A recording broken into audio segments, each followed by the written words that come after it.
Hey guys, this is Dr. Hub. In case you haven't subscribed, please do subscribe for updates. FESS, also known as a functional endoscopic sinus surgery, and we are looking at the indications. So the indications is that it includes the chronic bacterial sinusitis. So chronic bacterial sinusitis. So there is chronic bacterial sinusitis. Then there is also the chronic bacterial sinusitis, which is unresponsive to the adequate medical treatment. So which is not complying with the medical treatment, which is unresponsive to the adequate medical treatment. Next is the recurrent acute bacterial sinusitis. So recurrent acute bacterial sinusitis. Next is the polypoid rhinosinusitis. The polypoid rhinosinusitis. So this is the diffuse nasal polyposis. This is nothing but the diffuse nasal polyposis. Next is the fungal sinusitis. There is fungal sinusitis. So this fungal sinusitis is with the fungal ball. So fungal sinusitis is with the fungal ball. So there is a fungal ball or the nasal polypi. Nasal polyp. So it is the chronic bacterial sinusitis unresponsive to the adequate medical treatment, the recurrent acute bacterial sinusitis, the polypoid rhinosinusitis, and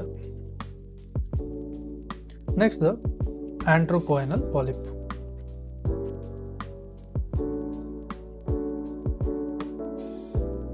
So there is antrochoanal polyp.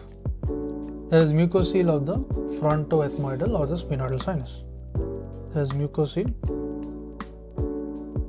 and this is of the frontal ethmoidal as well as the sphenoidal sinus. Then is the control of the epistaxis. Indication is the control of the epistaxis of the endoscopic artery. So there is control. So the control is of the epistaxis. So control of the epistaxis, this is by the endoscopic surgery.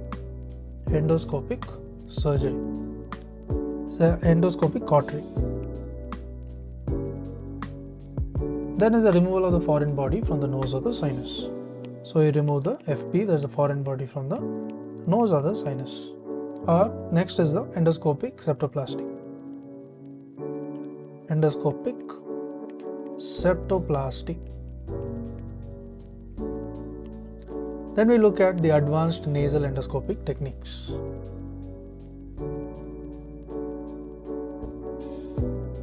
So this includes the removal of the benign tumors. So you remove the benign tumors, and this can include the inverted papillomas as well as angiofibromas. And next is the orbital abscess.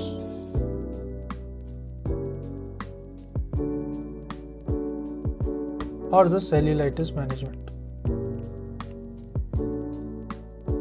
Next is the dacrocystorhinostomy.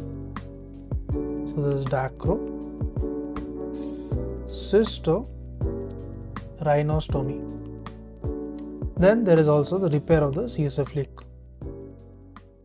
So there is a repair, and this will be of the CSF leak. And there is pituitary surgery, the optic nerve decompression, and this will be for the Graves' disease. Optic nerve decompression of the Graves' disease.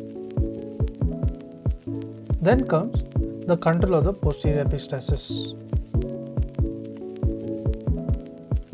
So there is control of the posterior epistaxis, and this will be the endoscopic clipping of the spinoparatine artery. So the SPA is what is involved. And next is the choanal atresia. So all these are the advanced nasal endoscopic techniques. So they are used in such cases. That is a choanal atherese as well. To learn and grow daily like this, please do subscribe.